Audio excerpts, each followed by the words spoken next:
siguro ho naman nabugbog na ho kayo ng katanungan na ito, no, ho, na nanggagaling sa aming mga kasamahan sa media at maging po sa ilang pong mga civil society organizations, no.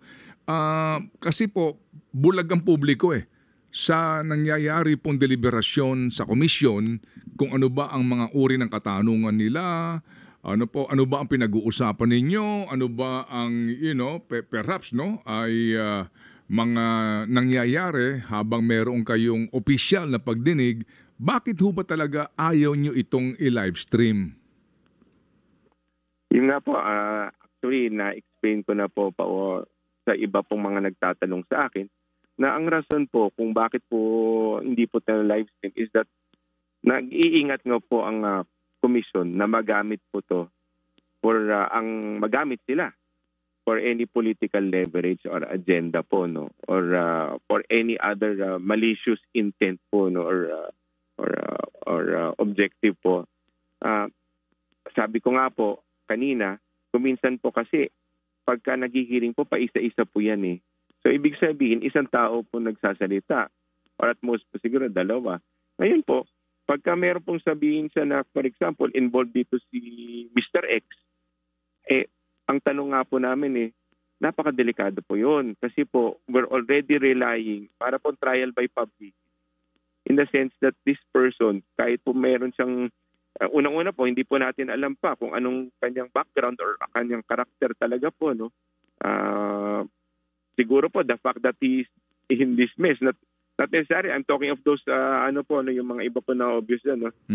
Ibig sabihin, tatanggapin na po ba natin na gospel truth? So, totoo ba to? Pag mag-akusa siya na ganito, binigyan ko ng ganito, tatanggapin na po natin yan. Baka po kasi delikado po yun, no? Baka po nagagamit na ang komisyon for political agenda or purposes. Kaya po nag-iingat. Kaya po kinukuha-kuha po itong mga testimony na to at bine-verify po. No? Hindi po basta-basta. Kung meron po siyang sinabi ng ganito, titingnan po natin, meron ba itong paper trail, meron ba itong money trail. So, yan po yung mga, or meron po bang iba pang magte-testify to collaborate on him or her statement. Yan po yung mga delikado po, iniiwasan na mangyari po ng komisyon. Dahil po, ayaw po namin na, kumbaga, ma-mislead ang public and for them to eventually accept the truth of a statement of a single individual. Opo, yun po yung aming po. Sige po. Pero opo. Okay na po. Opo, sige. Can I add pa po? Okay, go ahead sir. In fact, in fact nga po, meron nga pong insidente na meron po kami narinig na report na meron pong grupo na ngayon na ginagamit ang ICI na sila daw po ay inatasan ng ICI na mag-imbestiga sa kanilang region. Wala naman po kaming ganun klaseng instructions or imprimatur. Ibig sabihin, hindi po namin sila binigyan ng ganyang klaseng authority to do that. So, ganyan po, napakadelikado po. Din lalo po kami mag-iingat ngayon dahil people are taking advantage ng ICI po. So, the more po medyo po kami ngayon, kumbaga very cautious na hindi po magagamit ng ICI sa mga ganitong bagay. So, yan po yung yan po yung gasod. Opo, sige po. So, sabi ho ninyo, 2 punto, no? Kaninyo, para ho walang trial by publicity, hindi magagamit yung ICI para po sa interest na ninuman, Opo. So kumbaga po, ang gusto ho ninyo, pagkatiwalaan na lamang kayo ng bayan sa ginagawa nyo? Siyempre po, importante pong tiwala ng bayan sa ICI. Kasi po, ito na po yung sistema na nailatag po para sa nailatag po na maayos po itong nangyari na to, no? At hindi naman po totally blind. Hindi po totally blind ang taong bayan. Naalala niyo po, ano po nangyari kahapon? Kahapon po nung pinail po namin aming rekomendasyon at report po sa ombudsman, we immediately provided media and the public in the entire copy of our file. So yung basis for the So buong po yan. Buong yung report po namin binigay na po namin sa sa media, sa public po, para mabasa po nila. Ngayon po, kung may makita po sila doon na dapat, at least may basis na po. Diba? Meron na po. Kaya nga, yan po yung na po natin, iniingatan natin. We're trying to balance po yung balance ng transparency or the right of the people to information. At the same time po, yung private individual right. Kasi po, pag akusahan po yung isang tao, baka po sabihin, guilty na kaagad, kawawa naman po, no? Or baka po nagamit lang siya. Ito po ngayon, pagkasabit po namin sa ombudsman, immediately po, right after po nila natatakan, ang ginawa po ng ICI, binigyan po ang media ng copy ng kanilang ng kaming filing. So, therefore, makikita na po ninyo. Mababasa niyo na, Sir Ted. Pati yung public, mababasa ninyo yung report ng DPWH, para po malinaw at nakalatag po doon kung ano po yung dapat, ano po yung naging basis at basihan ng ICI kung bakit po kami nag-recommend ng ganito sa Apo, wala pong question siguro. Wala po sigurong question muna sa unang bagay na ito. But siguro po naintindihan po ninyo rin yung concern ng iba, no, na maliban po dito kasi nga ito po yun ng actual kaninyo na rekomendasyon and then the corresponding documents kung meron man. Pero yung actual po kasi na hearing na hinihingi po ng taong bayan, kasi po ngayon parang given na po ito, no? Una, yung may gumagamit sa ICI, siguro po asahan na natin yon, no? Kahit na sa ngayon, di ba? Yung mga scammer o kaya yung mga nanloloko, given na po iyon. Meron at merong gagamit niyan. Given na po iyon. Siguro sa ating pong lipunan na ginagalawan ngayon.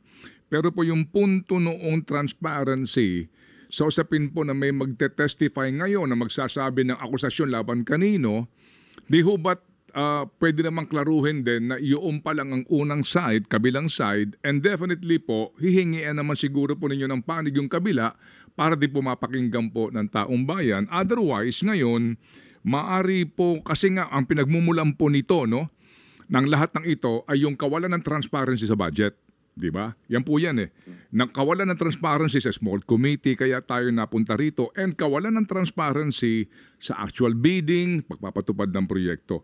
So, bulag po ang taong bayan at nagulat tayong lahat sa ating kinasadlakan ngayon. So, kung sa inyo pong ginagawa ngayon na ICI investigation, bulag din kami, di ho ba't mas malaki ang pagkiling po, mas malaki ang tilt ng duda ng taong bayan na baka pati sa inyo magkaroon din po ng arigluhan with all due respect at koneksyon dito po sa ilang mga posible po na magdesisyon sa mga kasong isasampa sa kung kanino man. Baka yun po ang sinasabi po ng iba dito ngayon na gusto ho talaga na magkaroon po ito ng live na pagdinig na open to the public, sir. Again po, babalik po ako doon sa punto ko kanina po. No? Ito po ay balance. Po, sabi po ninyo kanina, Sir Ted, naiintindihan po namin. Sabi ko nga po kanina, talaga pong talaga pong naiintindihan po namin yung clamor ng public to have this proceedings live stream. Tapos, but I mentioned already po yung position ng ICI na nag-iingat po kami na hindi lang po tayo, hindi ayaw po natin ma-mislead ang public. Ngayon po, ang sabi po ninyo, nabanggit niyo po na ang remedy dito po would be to kunin po yung panig ng kabilang side, no? Ang dito nga po kami po ngayon dahil ang ICI po is hindi po naman po korte, we're investigative. Meaning, tumatanggap po kami ng investigation. Yun po yung kaibahan po niya, no? In fact po sa mga, let's say po, para sa mga kapulisan, ito naman po hindi open to the public. Kunyari po, yung akusado, kanilang ini-invite for questioning or for interrogation. Ang kasama lang pa naman po niya doon, yung kanyang abogado lang. Wala naman po yan, hindi po yan naka-live stream. In fact po, ang media po, hindi naman po nakaharap doon pagka meron po mga ganyang bagay. Especially if the accused is asking for that, no? Kasama yung abogado niya. Similar po kami dito. Now, it's gonna be different already po.